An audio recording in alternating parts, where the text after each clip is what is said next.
Hey everybody, welcome back to today. We will be discussing about how to verify a Nextdoor account without Postcard. So there are a couple of steps that you can do. You can get email, you can get a phone number, and simply verify it. So first of all, you need to head over to their official verification link, which is the nextdoor.com/verify. Once you are there, you need to be selecting verify by phone. So once you do select that, you need to click on text me a code.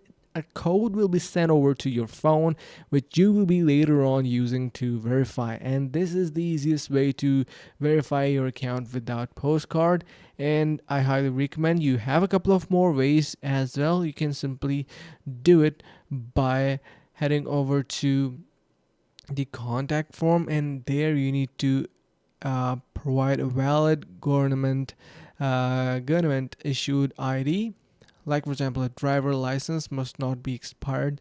Then we have a deed or rental agreement, utility bill or letter or statement from a government agency, bank, financial institution or authorized insurer. Once you have that done, you will be verified onto the platform.